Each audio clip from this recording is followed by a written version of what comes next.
Jeanette, why don't you tell the story a little bit as far as how you got into luxury? You told me before, but tell them as far as what kind of caused that.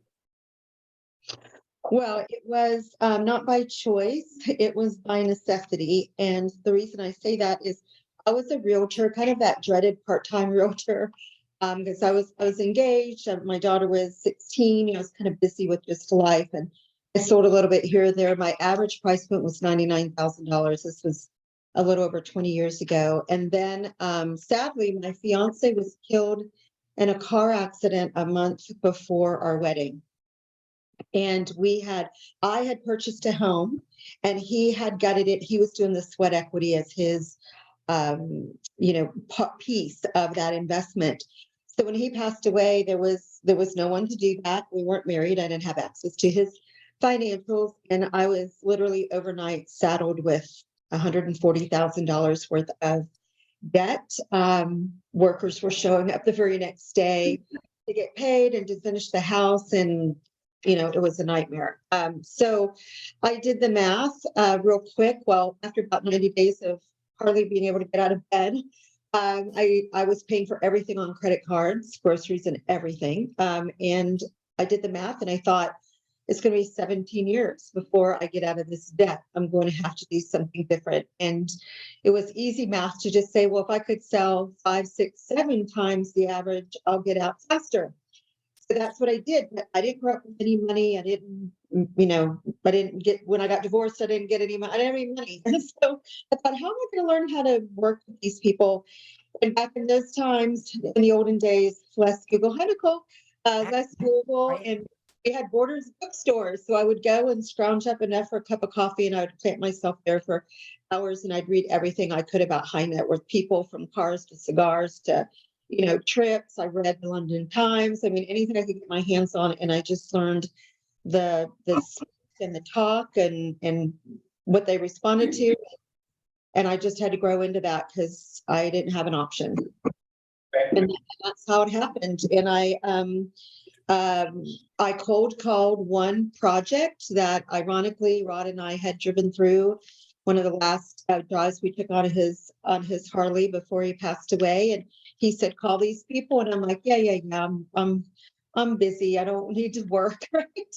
And I remembered that. And I went back and I found that neighborhood. I dusted off. It was a neighborhood, a subdivision that had started right before 9/11. And then they had pulled the plug to wait for a better market. And I wiped off those developer signs and got that phone number and called. And that's how all the luxury started. And I can trace $198 million of business from that original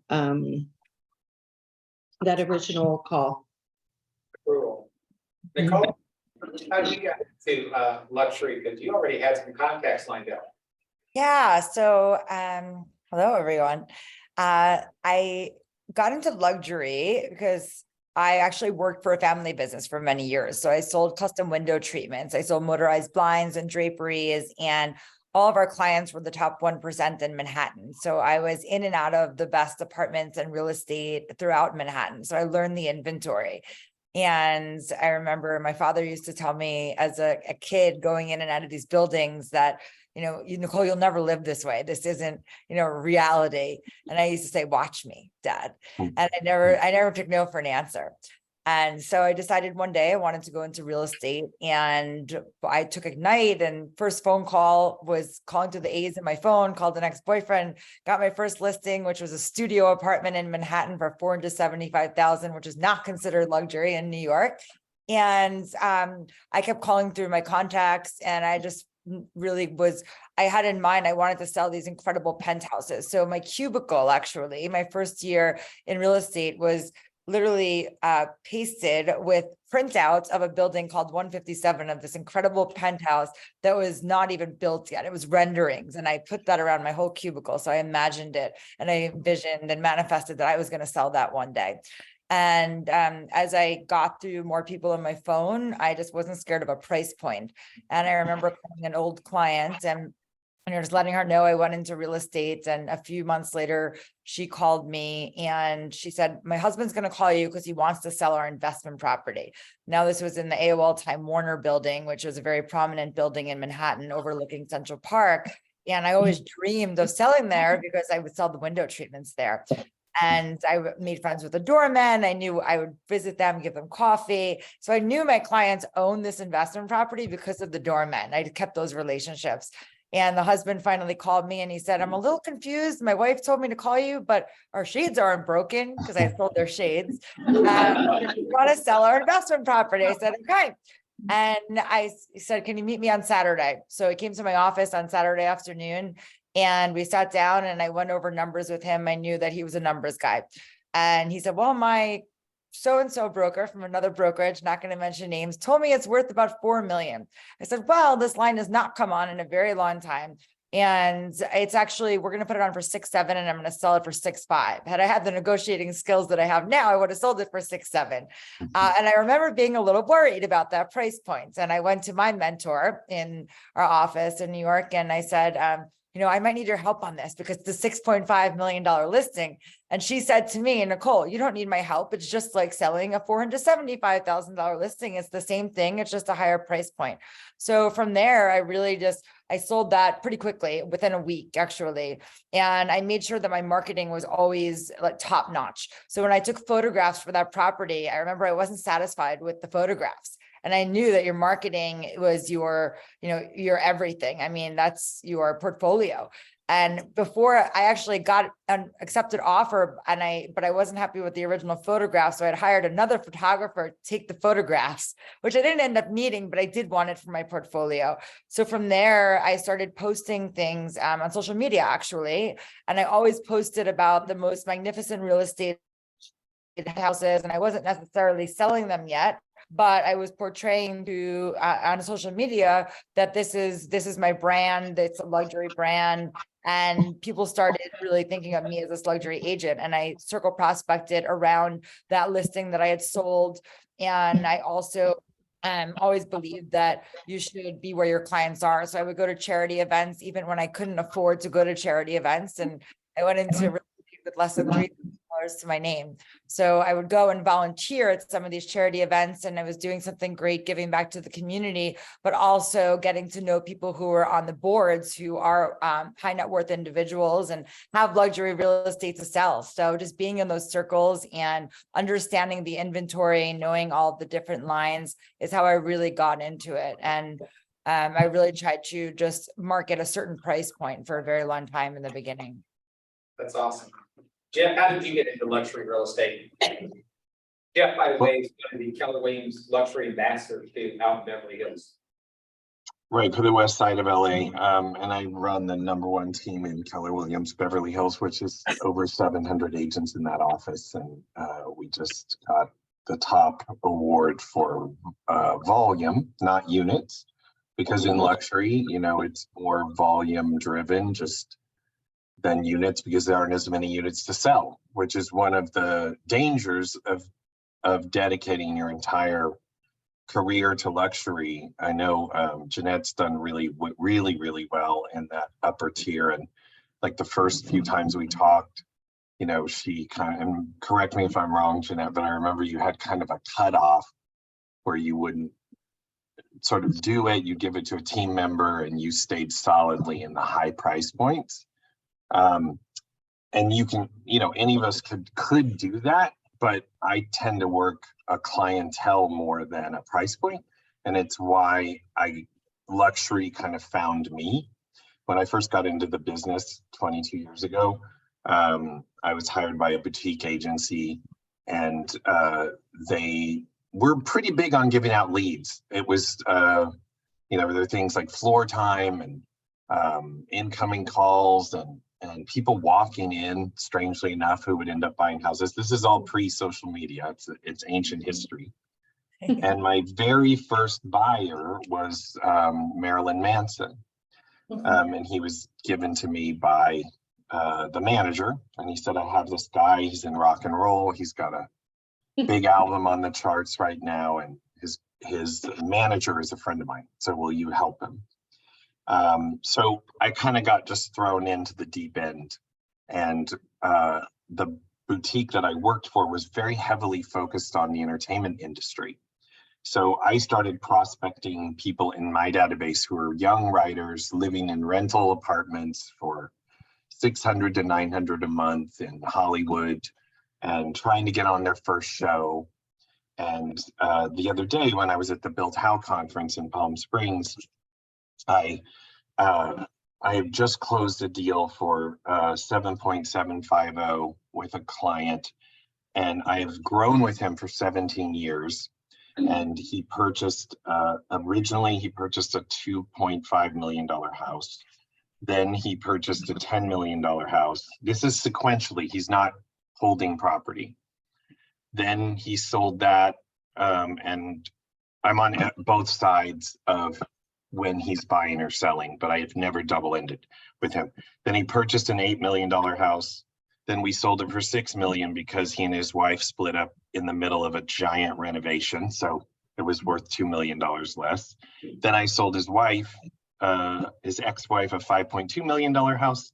And I just closed with him on that 750.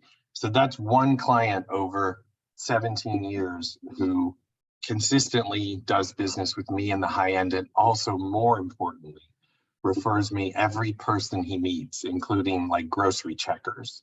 So I have to treat them, and it's a pleasure to, but I treat everyone the same. I don't sort of, oh, you're not luxury. I'll go ahead and get them, I'll get a team member involved and we'll help them buy a $600,000 condo. So it just kind of snowballed by prospecting young people who were young. We were all relatively young then, and growing with them. And I think that's the most important thing for newer agents to hear is they always come to me and go, how do I up my price point? And I say, you up your price point by providing excellent service at all price points, because those people will then grow and use you as they grow in their careers and their wherewithal and their net worth. And it may take 10 years until you're selling them sort of top of the price point in your area. So you can't just dive into the deep end of the pool. I think it's a wade in process that then kind of grows exponentially. Let's stay on that topic. You said you service your clients all the same. What are some things you put in place that differentiate you or services those high net worth clients maybe differently than somebody else? You're saying, do we do special things for them? Or policies or procedures that you do? No, there's no playbook that we have of here's what you do when somebody flies private and rents 4 hotel rooms and 3 rental cars, and it's like that person that blows into town from Riyadh or something that we're working with. We just kind of go with I'm sorry, am I interrupting? I couldn't tell. You're good. Go ahead. We just kind of mirror the experience of their life. So wherever they are, you don't want to like kind of treat them differently than, the way they're used to being treated, right? So if this is a really, like we sold a house to a guy last year for 20 million who only spends 6 weeks in it a year here in LA. So that's like a profoundly wealthy person, right? And so, we have to recognize that we may have to meet him at the private airport, get in the car with him, discuss the plan in the car, jump out somewhere, go to a restaurant, maybe he dumps us back at the office, and then we go to work. And I just feel you have to meet them where they are. That's the most important thing, is have an assessment of what they like to do and how they like to be treated. And there was a brilliant book by Lori Moore that I still have. It's out of print, but I think you can find it on eBay, called Rich Buyer, Rich Seller. And, it talks about how, she deals with like these billionaire ranchers who like want to ride around in their Ford F-150 with mud all over the sides of it and stuff. And they don't want to be treated special. They just want to be treated like everybody else. And then there's other, Dallas housewives she deals with who, want the red carpet treatment. And I think you just have to be successful in our business. I think in the higher end, you have to be able to kind of be a mirror and a chameleon and adapt to that person to get them to connect with you. Nicole, you mentioned that when you went out to go networking to grow your business, you did it through some volunteers. You also just did it by going to some high-end areas. Tell us about that. Yeah, and I think same as Jeff, actually, I always treat everybody the same. So no matter what price point they are, everybody gets the same experience. It's all white glove. It's all very high-end customer service. I will just share an experience before I answer that question where I had a renter my first month in real estate, and I was just trying to survive. And I was showing, while I was building my sales business, I had to pay my rent back then.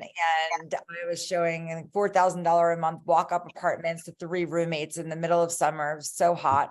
And it was tough because it was a competitive rental market, and we lost 4 apartments on the way because we weren't fast enough. Long story short, I gave them the best level of customer service, and one of those girls ended up having a trust fund and ended up buying a $4.5 million apartment for me several years later. So you never know who they're going to recommend. So it's really important that you do constantly, service all of your clients. And that's another reason that I started building a team, is so that I can service everybody at every price level. In terms of the networking, was something that I've always was really good at and I loved. And I've built myself a 15,000 person database by going to 3 networking events in the morning and 4 or 5 every evening when I started, to the point where I couldn't even meet with all the people that I met because I had all this business coming from it, which was great. But it was staying consistent and doing that and making sure that I kept those relationships and turned them into business, and really understood who my clients were. My notes in my database are copious. So I will ask my clients who they are, who their grandkids are, where they're going to school, what kind of art they like, what kind of experiences they like. And I learned very early on never to judge a book by its cover. In New York, we have to see everybody's financial statements when they're purchased. So I tell my clients, you have to get financially naked. There's really no other way to put it. And so I know their net worth up front. It's very interesting to see some of my clients who have the highest net worth, some who are billionaires, they dress very low key. You'd have absolutely no clue. They just want to be treated like everybody else. There's a story I always tell where I was showing a client just prior to COVID, a $40 million penthouse, and he showed up, and his client owns 40 plus properties. And he showed up to the doorman, and the doorman said, "Excuse me, sir, the service entrance is around the corner." And I said, "Excuse me, sir, I'm showing him the penthouse." So you just never know who people are. So I believe in treating them all with the same experience, and making sure that you're consistent with them. That penthouse that I had pasted all over the renderings of my cubicle, I ended up selling last year to a buyer who I stayed in front of for over 10 years. He never bought anything from me. I was showing him commercial properties for years, and I constantly stayed in front of him. And one day I went to go see him when I was in Florida, and he said, "Oh, I'm thinking of maybe finally upgrading in New York." And I said, "All right, well, it's about time." So he said, "I saw a few apartments with a friend." I said, "Why are you seeing them with a friend? You need to see them with me." Long story short, I was consistent with him. I showed him more properties probably than ever during COVID in New York. And I ended up selling him a $30 million property for 18.8 and got him a great deal. And that was the penthouse that I manifested 11 years ago. So That's awesome. yeah. Jeanette, how do you go back on your service when you see something that you can improve upon, or what do you do on that? Because you have a tremendous team there that supports that. Right. So, well, and you mentioned team. I think it's important to know that when you're working your way into these upper price points, that they can often require more labor. And so you have to be kind of careful. You won't be able to scale if you don't have that support system in place. So one quick correction to what Jeff said. When I was wanting to get into luxury, I couldn't do that and still work my $99,000, which was like the average price point back then in Austin. I couldn't do both. And so at that point, I said, I'm not doing anything else. I had to be stellar focused because, again, I had that need. It wasn't a want. But now, as we've moved in and we have staff over the last 5 years, I've just been preaching to everyone, and anytime I speak or teach a class, that, in spite of technology, most experts say customer service is the most important battleground. And so I kind of took that to heart many years ago, and there's a couple of books I read that kind of solidified our process. So I'll share that with the audience so that they can pick those books up if they wish. The first one was called Power of Moments. It's written by two brothers. And this is a book not specifically for real estate. It's just about customer service. And the most recent one, a place which we know is Unreasonable Hospitality. And in that Power of Moments, they talk about the danger of being reasonable, which is also like a prelude to Unreasonable Hospitality, right? But in the Power of Moments book, they talked about flagship moments in a relationship, in a transaction that stand out, whether they're peaks or, problems, pits, even if you didn't create them, and all of the transitions that come about in life. But in real estate, it's very applicable, right? Because you have these high points in transactions, you have problems, and you have transitions, people either moving up or scaling back or buying investment properties or second homes. And so those are all transitions. And that book, Power of Moments, really talked about, what to do to accentuate those times and how you can be part of the high points and how you can help fill in the low points. Because statistics show if you're good at that, then you're going to have a higher income. You're going to reap the rewards of that. So we established like a Power of Moments playbook that picks parts throughout the transaction, from the first meeting to the first agreement being signed. In Texas, we have buyer's rep agreements and listing agreements, to once you've gotten through your due diligence. We have option periods here. Maybe if something goes wrong or things are, stressful, we might drop off a little goodie then, all the way to closing, and then the follow-up that comes afterwards. And it's not just gifts, it's also interaction, checking on them. So there's a pretty distinctive playbook that we exercise, but for every price point. We may not give a bottle of Vouv that's been customized with the image of the home that they just sold. We might not give that to a $500,000 buyer, but we're going to give them something. So it's just a matter of matching up, the price point with expectations. And overall, though, even if it's not a gift, if you're just building and you're not to the point where you can have a budget for things like that, they're just wanting to look at you for answering their pain points. And it really has to come from everyone who touches them. So whether it's your lender, your title company, we close it. Title companies here, I know every state's a little different. Whatever it is on your team, your true team or the extension of your team, it needs to be a holistic experience. You can have hands on deck and not have to spend a lot of money. That may come later. It may never come later. And as one quick example, we have something called arrival service and departure service. Arrival service is for buyers. Departure service is for sellers. So an arrival service for a buyer, we're going to, stock their pantry by asking good questions, like Nicole described, getting to know them. Do they have a dog? What's the dog's name? Do they have kids? Are they gluten-free? Whatever it is. And then we stock that. We might get a little tag for their dog or one of those little QR codes. If their dog gets lost, it can be found. That's actually happened once. You think that they don't love us, right? Because we were able for their dog to be found. We're family now. So you can do all things in a very grand way with charcuterie boards and all that, or it can just be a simple basket with the basics you need when you move, like toilet paper, a box cutter, and trash bags. I mean, it can be from small to large, right?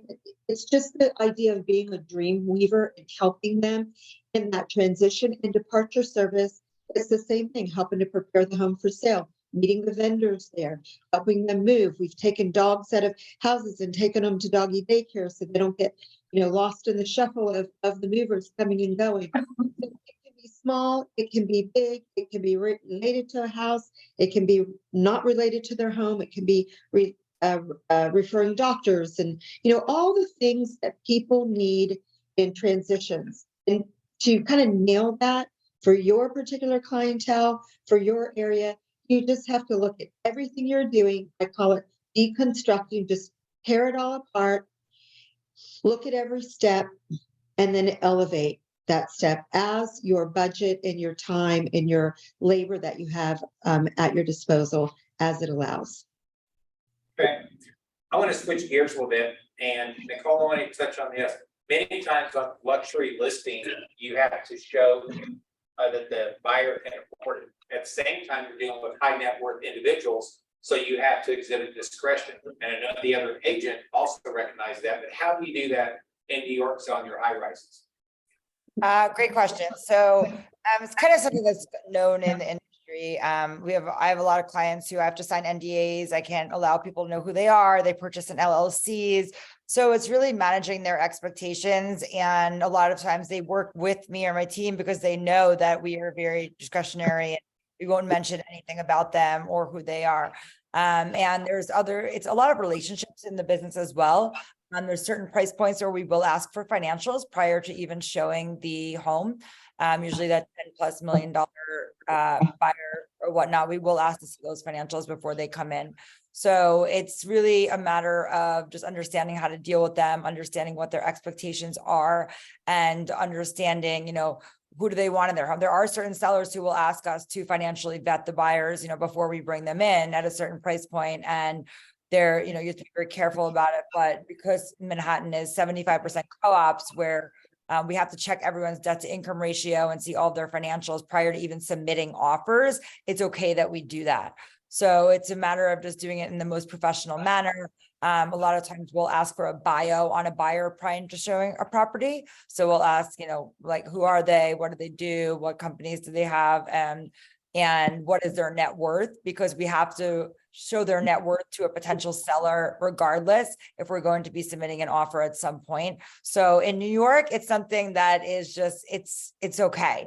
It's okay to do that. And it's known that in the industry and with a lot of the brokers that work on, high-end buildings and with high net worth clientele, we just understand how to manage their expectations, and we'll work a lot with their family offices. So we're not getting this directly from our buyers most of the time. We're getting it from their staff and their family offices or their financial advisors, and we work directly with them. So when I'm working with a lot of clients, I know they're not going to give me this. So I just ask them to put me in touch with the head of their family office or their financial advisor, so I don't have to bother them with the minute details because they have other things and other businesses to spend their time on. Very good. Jeanette, how do you do that in Austin? I'm sorry, I didn't understand you. How do you do that in Austin? How do we vet in Austin? How do you vet them out and still have that discretion where you're not flopping their name around? Yeah, we don't have a whole lot of issues. Like, we don't have a lot of barriers with showing property like they do in New York. So it's not a citywide or an industry standard. It's more just our personal standard within our group. So there's lots of ways that you can run background checks on clients. It's actually fairly easy the last few years as opposed to as 20 years ago when I started in the business. And Austin's a much smaller, I think more manageable market than probably LA and New York. So inevitably, someone who knows someone who knows that person. So I wouldn't say it's so formalized as what was just described in New York. It's really just asking common sense questions, trusting your gut, doing a tiny bit of background research, and then occasionally you will have non-disclosures, not just for the person, but for the price, because we don't have to disclose pricing and sale pricing, I should say, in Texas. So a lot of our NDAs are for that purpose. In both parties, all agents, title companies, the lender, everyone has to sign those NDAs. But it's not often, unless it's a celebrity, where you are going to be required to produce any documents like that, just for a showing even, let alone presenting an offer. Very good. Jeff, you probably deal with a lot of famous people there. How do you work that? Well, 90% of the time we're signing non-disclosure documents. on the buy side and the sell side during the offer period. We're responding with them to the buyer.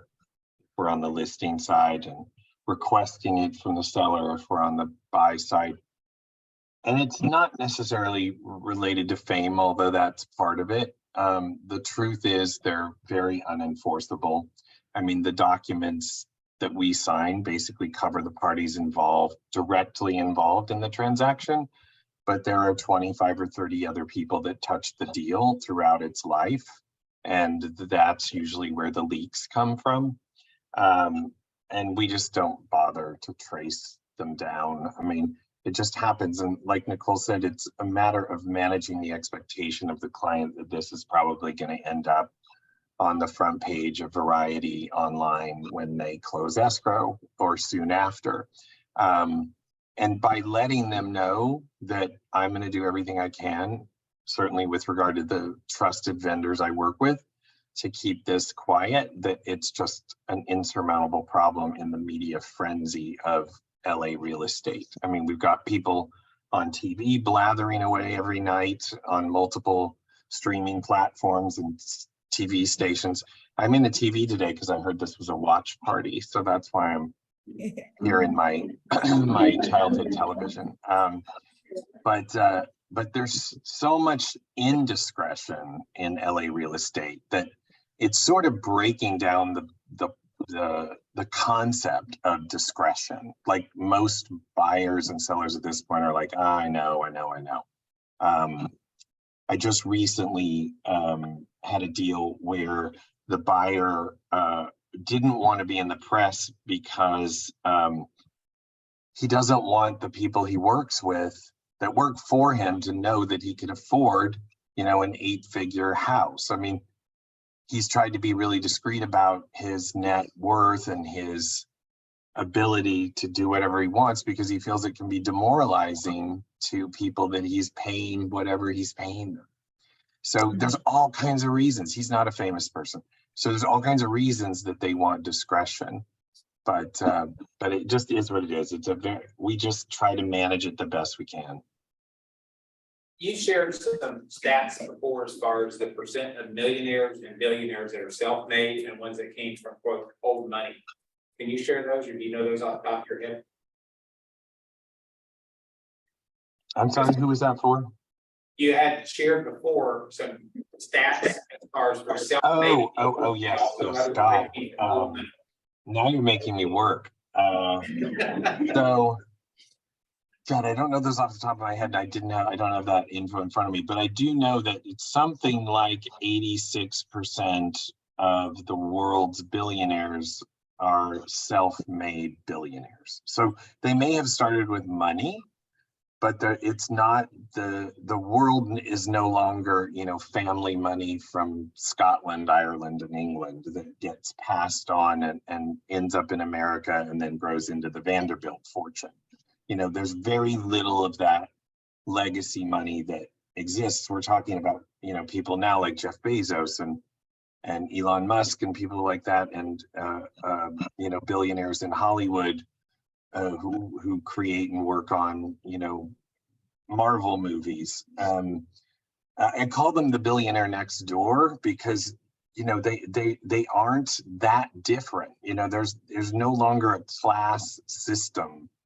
And certainly Jeanette's dealt with, these people in Texas, in the oil industry and the natural gas industry and all of that, and Nicole in the financial world. They're, you can't throw a quarter and hit one on the street, but they're there. And again, it's about, finding them where they are. And sometimes they're, the guy wearing a Dodger cap and a t-shirt and jeans coming to the showing and kicking the tires on the Maserati that's sold with the house in the garage. So it's about sort of just being open to their experience and not really trying to categorize them as different from one another. After you sign the listing presentation, what part does your team involve as far as making certain that listing is ready to show and go to market? And what part does your client take the ownership of? Very interesting. I'll tell you one thing. when I launch a listing, I have an audience of 1 to 4 people that I'm launching that listing for. It's only the seller.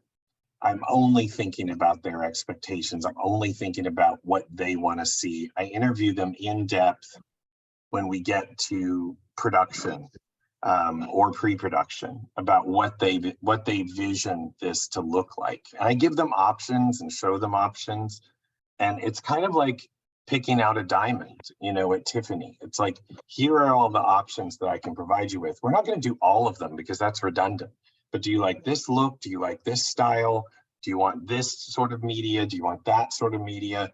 And I let them kind of dictate from a menu, a la carte menu of options, how the launch is going to go. There's fundamental pieces in it that we always do, but then the ancillary stuff, I want to surprise and delight them with what they want. And it's why I send my listing presentation to them at least 24 hours in advance electronically, because I always send them a note saying, please review the marketing presentation parts of this and let me know what you think. What are your thoughts regarding that when I meet with you? So then they're prepared. I'm not like, and now I'll do this, this, and this for you. And it's the first time they've seen it. So they come prepared. Sometimes they've got their notes. I really want to know about this. How can we do this? How can we take this to another level? Some of my clients are in film and television production and special effects. And I just saw one of my guys lose an Oscar for sound design on Avatar a couple weeks ago. But there he is at the Oscars, up for an Oscar for his creativity. So who am I to tell that dude what we can or can't do in terms of marketing his property? So I always involve them. And frankly, I couldn't care less about how it lands out there in the world, because it's going to be great. So, but I'm not thinking, oh, how do I attract the Saudi buyer? I'm like, how do I please these clients? And we'll sell this house. It's a great house, Okay, Nicole, you deal with a lot of high rises, so you can't really have them mow the lawn or landscape or anything like that. So what do you do?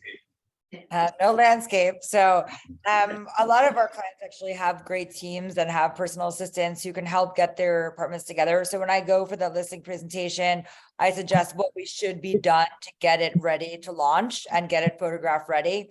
And a lot of times their staff will take care of that, or we'll find a superintendent in the building, or we'll recommend a contractor if there's things that need to be done prior to getting it photo ready.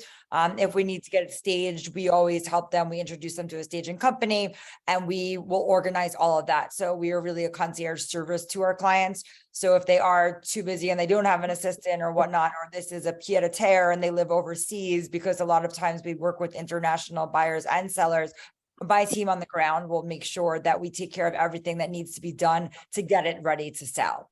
So that includes whether it's painting, spackling, it's getting the staging furniture in there and making sure that it's perfect, making sure that the sheets are flat and ironed and look great for photographs. There's like flowers or fresh cut flowers or fruit on the counter for a photo shoot. We really take care of all that in the back end if they don't have the staff to handle it. Okay, Jeanette, what about you? Before I answer that, I wanted to go back to one of the questions you posed to Jeff about high net worth clients, because I do know some information on that from a couple different sources. And in case somebody wants to kind of follow up on that, Sean Coley, he was in a Fortune magazine. He kind of coined the acronym HENRYs, and that's highly educated, not yet rich. And that consumer group's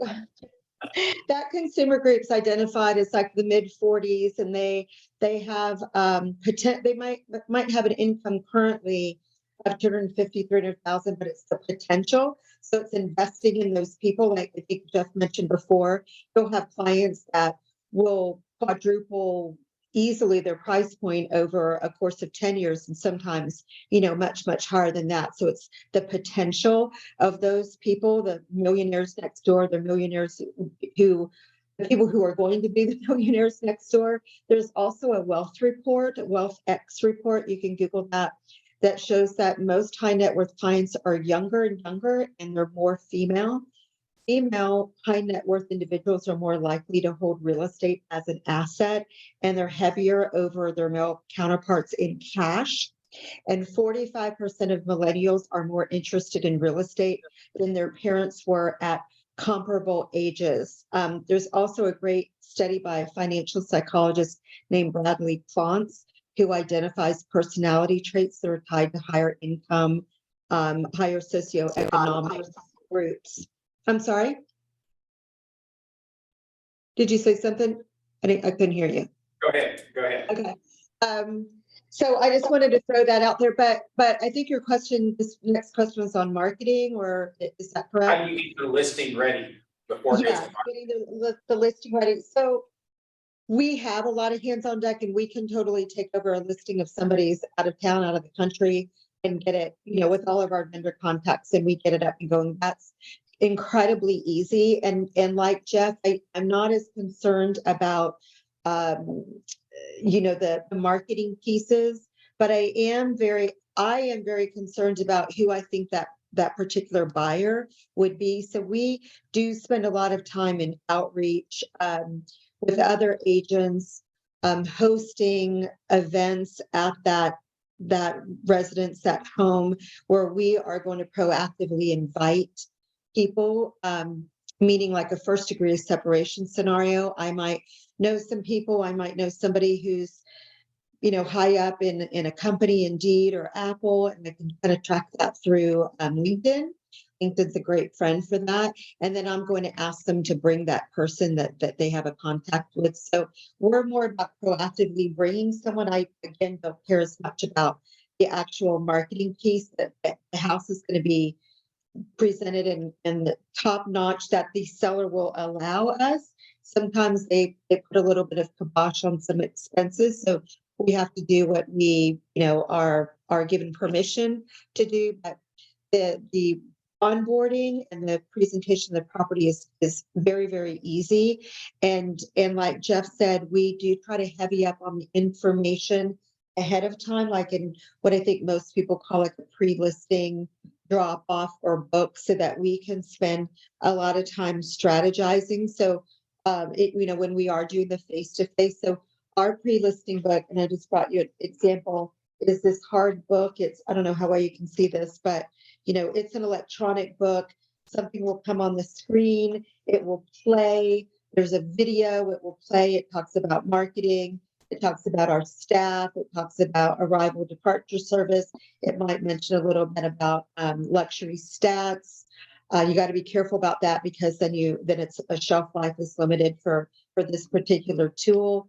But we try to provide them with a very professional pre-listing experience, right down to the box that it's put in, and the kind of bow that it's that ties up the box, and how it's presented or left at their door, so that they have already established before they might be meeting me or a team member for the first time. They know the level of service, they know the expectations we have for ourselves, and they're more confident that we're going to be able to handle their luxury property and service the high net worth client in the manner that they're accustomed to. Very good. Can I just say something off of what Jeanette just said, which is really important, I think, is the act of profiling, in a way, by doing your research on who these people are, not necessarily exactly who they are, but sort of what categories they fit into. Because when I'm prospecting for buyers, like my coach makes me go out twice a month by myself to somewhere where I'm forced to interact with total strangers, which is kind of my greatest fear. My character in real estate is very chatty and warm and open, but I'm actually an introvert, so I have to kind of put that on when I do this. But what I'm looking for is kind of a 1% person, somebody in the 1%, like Jeanette said. And so 89% of those people, these stats just came out and they were updated in January. 89% of those people are married, so straight or gay.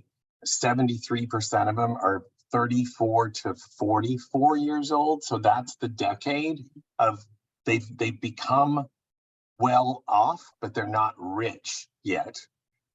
Most of them are self-made. Only 6% of them inherited money. 86% are US citizens. So that sort of tells you, like, don't go out looking for the international buyer. I get so sick and tired of people chasing the international buyer because they're here. 86% of them are here. You can go chase the 14%, but there's much lower conversion rate the lower that percentage goes. 8% of them own more than one property. So, excuse me, the great conversation point is not where do you live, but do you own a property out of town? Do you ever travel? Where do you like to go? And they're, oh yeah, I have a house in Palm Springs and we have this timeshare in Hawaii that we desperately want to get rid of, but that's a whole other conversation. And you can just sort of profile them and start talking to them. And I think it's around 81% of them work for themselves.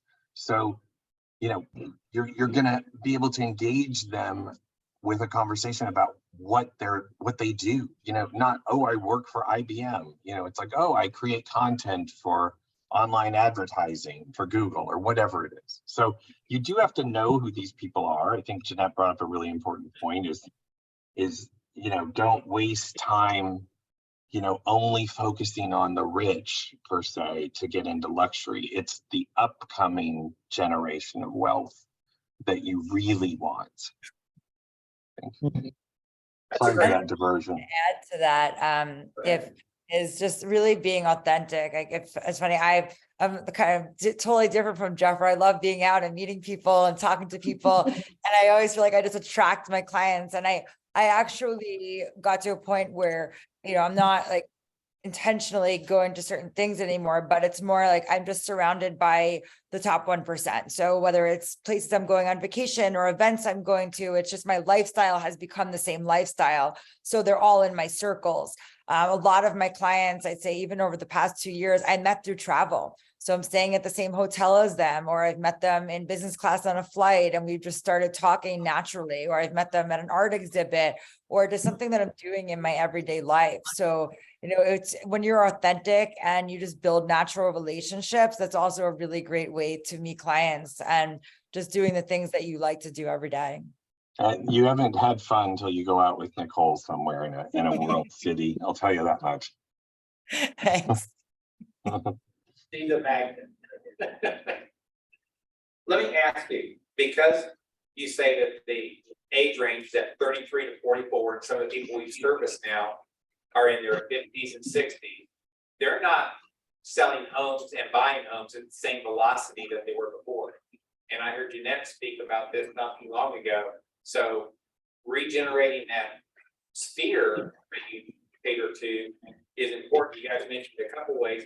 What are some things that you do to initiate those conversations? Because you could be at the hotel or you could be at an event. How do you initiate those conversations or make those things happen? And So a I'll lot of start- times it's asking, like, what, you know, if it's funny, a good friend of mine said to me about 5.5 years ago when my late husband passed away, he said, Nicole, he said, your clients are really old. He goes, they're going to die one day. He goes, and you're married to someone older, so maybe you should tap into the younger generation. And it was funny, I really thought about it, and I realized that they all have kids and grandkids. So as I started having these conversations, I would ask, you know, what their kids were doing in terms of real estate and where they were living. And they started introducing me to their children, and I started getting their families' properties. There's one family I worked with last year where I sold the son a house, the daughter an apartment in Manhattan, and the parents something in Manhattan. So it's really just understanding who they are. I will always ask about their kids and where they live. And that's where a lot of referral business comes as well, because a lot of times they're in college or they're graduating college and they need something. And then they have their first job or they just have a baby, and we're able to refer them to somebody in a different city within our network. And it's just another stream of income, which is great. So it's really just asking the question, which is something that I always do genuinely, just understanding who their families are, but being more targeted as to, okay, if they're not necessarily in New York or Miami where my businesses are, maybe they're in Austin and I can refer them to Jeanette, or they're, you know, in LA and I can refer them to Jeff. So really being mindful of that. Okay, Jeanette?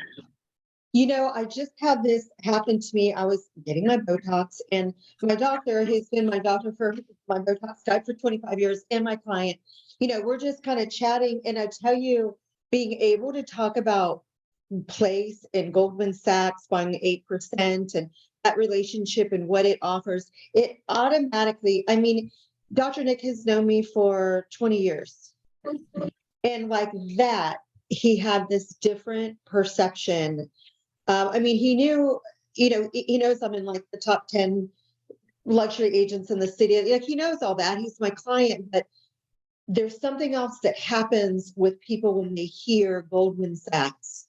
And I just encourage you to use, that place relationship because, and of course, being a student and being astute and learning about financials. I mean, I never have ever even balanced my checkbook, so I'm like the worst. But I have made it a point to be uncomfortable and learn financial trends because the high net worth client, whether they're self-made, whether they're inherited, I don't care what nationality they are, they're all financial. I mean, they didn't get where they are by being dumb and making dumb decisions with their money. And so you have to be able to speak that. And if you're not an economist, but you have access to all of that information, I mean, that Goldman Sachs report that we got a month ago, I mean, I was like, ugh, it's like drinking gasoline to make me read it, but I make myself read it because I have to be the best person for my client. I have to be the best person as an example for the other team members and get them involved in understanding, increasing the vocabulary so that you can have these conversations when you're talking to the client that is aging out. They've sold a big house. Now they got in the small house, but they'll have the second house. They want to have investment properties. They want to take their cash out of the market. They don't want it sitting on the sidelines. They want to invest in something. And that's the great thing about working your way into this price point. Because as I said, I think before we started recording, you can get 5, 6, 7 transactions out of that actual person, not just the referrals they send you, but from that one family.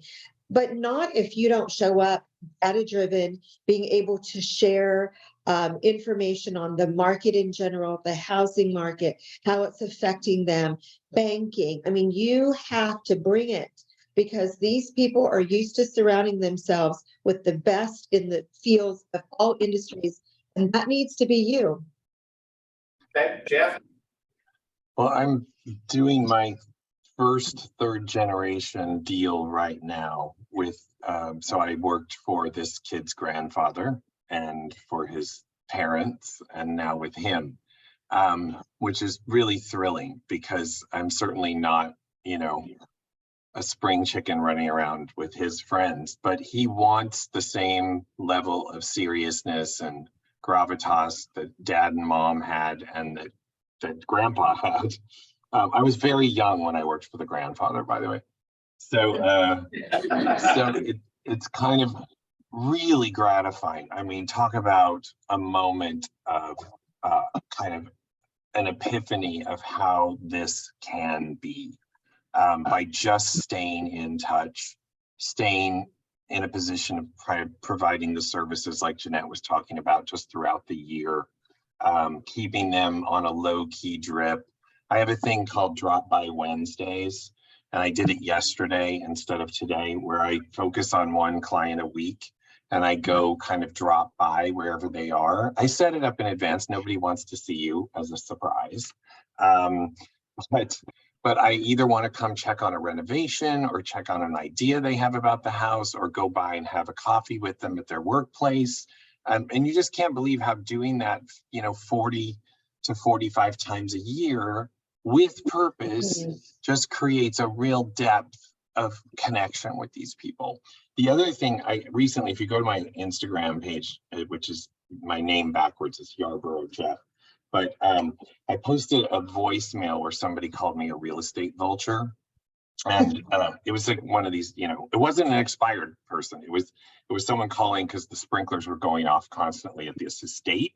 And they were, and it's pouring rain here. So I got it. He was mad, but called me a real estate vulture. But he's kind of right, because but I'm actually a real estate vampire, because what I do is I hire younger people to be on my team, different generations of contacts, different generations of thought processes. And those guys and women bring in the new buyers, and they look to me. This is our boss, quote unquote. This is the one who has all of the experience. He's been undead for many years, and so he will help me help you. And that's the brilliance of the KW team, you know, millionaire real estate agent team model. Is you're at the top of it, and it's a pyramid, and not a pyramid scam. It's a pyramid of authority, and everybody else is trickling around beneath you and reaching up for you to help them succeed, which I love.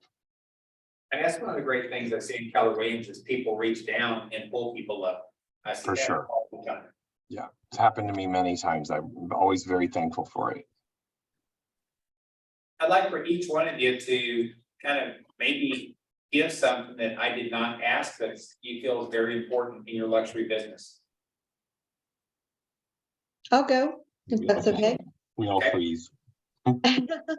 Well, I think it's important, and I know you mentioned that in the audience, there's a variety of people. Some are already selling luxury and some have the hopes to. And I think when we do these kind of talks, there's always a group of people. I know it's going through your mind thinking, well, I can't do that, or I didn't grow up wealthy. I can't, how do I begin? I can't go from 500 to 5 million. And no, you probably can't, and you probably shouldn't. But I think there's some very tangible steps. I like to give people, tasks like action items they can implement immediately. And I think if you're wanting to move up in database, a couple things need to happen. And I'll go through these really quick. So anyone's free to call me back later and get some info. But you kind of look at everything you're doing. You're going to have to tear it apart and put it back up at a higher level.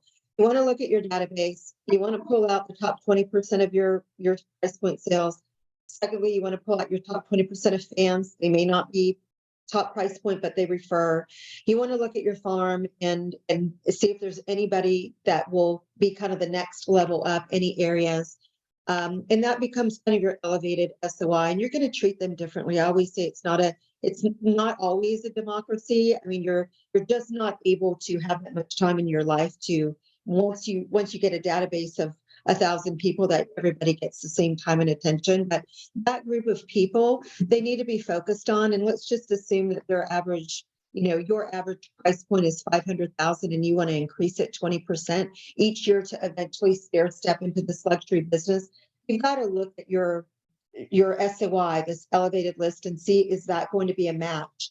Because if it isn't, then you're going to have to double down on going into different areas, or like Nicole mentioned, going to where they are, charity events, auctions, we've got F1 track. I mean, you're going to have to put yourself in there. It's not just going to happen to you. But if you can be intentional about increasing your price point just 20% each year, as an example of $500,000 in 5 years, you're going to double your price point, resulting in 39.3 million in additional volume, or 1.2 million in additional, not total, additional to what you would have done if you'd have stayed at the same price point in GCI. And just remember that there's appreciation in your area, so that 20% isn't just on your back. Some of it is just by the nature of things just get more expensive. So that's the way. I just want people to listen and think, I can do this. That's the way that you can get started. And then you just have to make sure that you're bringing it each and every time. And I kind of leave people, when I do these talks, I leave people with a couple, like 5 points for kind of generating this business and making it be everlasting. And those are that you really want to go deep instead of wide. I think Jeff mentioned it's not about the units, when you get into luxury. So go deep, investing in the depths of the relationships and not just in the sheer numbers of them. Secondly, start off the way you intend to carry on. I think somebody else said, you treat that tenant the same way, because they might grow into a buyer, they might refer buyers. And over a lifetime, a $500,000 purchaser could be someone who's referred you 25 million. So you treat them like a $25 million client. Thirdly, you want to communicate, anticipate, and have solutions. You never want to leave a client wondering what's next. You want to be their problem solver for all aspects of their life. You also want to over deliver, without an expectation of getting anything in return, really. And kind of the fifth thing that I say is make sure that you are wanting to sell luxury, or you are selling luxury for the right reasons. It really can't be about, I just want to make more income, because if it's anything consistently in any city that you're hearing today, it's about service. You have to have a servant's heart. You're going to be asked to do things that you're going to go, what the heck? But I always say, if we are dream makers. If it's not illegal, immoral, or unethical, we are going to figure out how to do it. And that has to come authentically. If it doesn't, they're going to feel it and they're not going to want to work with you. Jeanette, I know you got a hard stop. I appreciate your time because I know you got to You're jump out. very welcome. Thanks, guys. Call me with any questions. Okay, Nicole, Jeff? Yeah, well said, Jeanette. So I say, just in terms of customer service, you really have to go over the top. I had a seller in Singapore and we were doing a final walkthrough a few weeks ago, and I was training an agent on my team, showing them how to do a final walkthrough. And I realized that there was holes in the wall that were bigger than a dime. And I said, let's go out and get spackle, and we're going to spackle these holes themselves. And I literally spackled the holes myself. So it's really just giving that level of service no matter what. It's also educating yourself on things that are in the luxury market. So knowing different types of home automation systems, knowing different finishes that are in people's homes. If you're going up on a pitch against somebody else, and a certain, maybe you compliment something that they did to their home or a renovation they did, and the finishes, you're going to have, you're going to be higher on that list of the agent that they want to hire, because you appreciate the work that they've done, you appreciate their home, and okay, this is a Crestron system. And if certain terms like, are things home run, or shades, electric, lighting, all home run back to one system, they're going to be impressed by that. So I always recommend, in New York, we have something called the Decoration and Design Building, and it's all very high-end showrooms. Anywhere you are, I'm sure there's a design center that you can go in and literally educate yourselves on the most high-end appliances, on different furnishings. And so that way, when you're talking with somebody who may be a potential luxury buyer or a seller, you're now educated on the things that you're going to find in their homes, or the things that they may desire in their homes. And you can have that conversation, and it can flow, and it can be very smooth.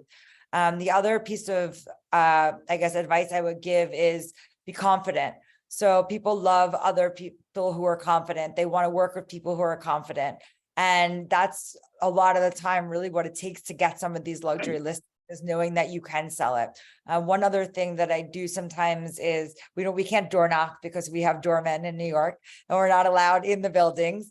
So what I like to do is how I get to know people in the building is, before we launch a luxury listing, I will come up with a wedding invitation. So it's on a beautiful cardstock, and we'll send that out and do a luxury preview to everyone who lives in the building. So it's either shareholders or an owner's preview before we actually put it on the market. And that way we host a little evening of champagne and hors d'oeuvres and music, and we can get to know the other people in the building all at the same time. And those people may have a friend who wants to buy that home, or they may actually be a seller in the same building. So it's a great way to meet people all at the same time. Great. Jeff? Also, the one other thing that I will say is just social media, I think, is really huge. So my social is at Nicole Gary NYC. And if you look at my page, you'll see it's my lifestyle. It's a lot of high-end properties. And people like that. They like to see what you're doing. They like to see where you are. Even if you're not yet selling luxury homes, maybe you're going to a broker's open, or you're spending a day going to see the luxury homes in your market, and you're posting about those. And that way people know that you're in that market. So I suggest trying to see as much inventory as you possibly can and putting that on your social media. Awesome. Jeff, close us out. Well, I talked to a lot of people around the country, and not once during this conversation has anybody mentioned market conditions. And I think that's kind of brilliant in a way, because, it's just about doing the work.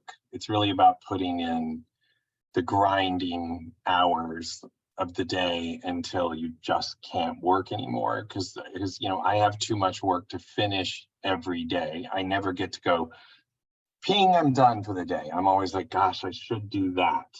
So I wake up the next morning and go. So I think you can counteract market condition with grit. But I think the most important commodity in 2023 is a higher price point wherever you live in this country and work, a higher price point open house. And anybody who wants to get into luxury should be sitting those open houses for those luxury agents who maybe have 3 or 4 listings and maybe they don't have a team, maybe they're a lone wolf with an assistant.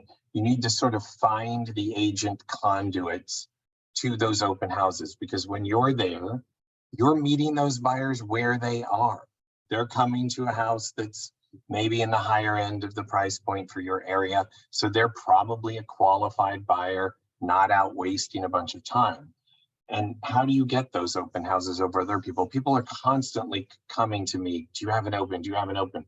But what they don't do is what I make my team do, which I wrote a few notes down, is to, you know, they're going to geo prospect that open ahead of time and invite everybody in the neighborhood to it.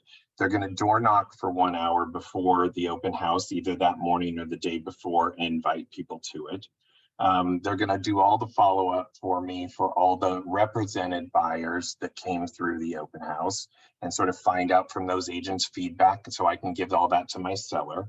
And then they're going to continue to prospect that listing through the week until I have it open again. And I may or may not have the same person sitting there on my team, but it goes on for 6 days, that one open house, in terms of what can be done to find somebody out of there who may be a client for a different house. But that really is, I think, the most, it's because of suppression of inventory, certainly in my area in Southern California, an open house is gold, and we are doubling down on them and doing 50 weekends of open house in 2023.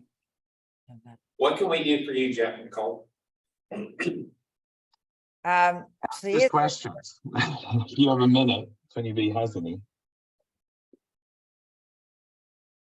Nope. Okay, I will sit there and get your contact information out to everybody here. So when they do Yeah, have it, absolutely. for Beverly Hills and New York So- City. Yeah, New York City or Miami. So we just launched in Miami as well, which is very exciting.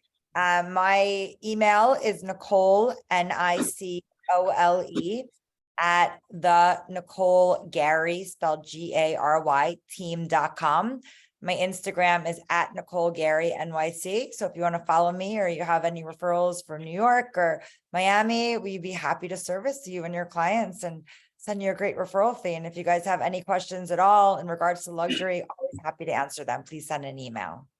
Yeah, we do pay 30% on referrals above $1 million. So that's really a nice gift for the referrer. And you can Google me, Jeff Yarborough. People misspell my name, so I won't spell it, because even when I spell it, they write it down wrong. But if you Google me, just know I am not the championship college African-American football player. I am the realtor. So. Fantastic. Thank you guys both.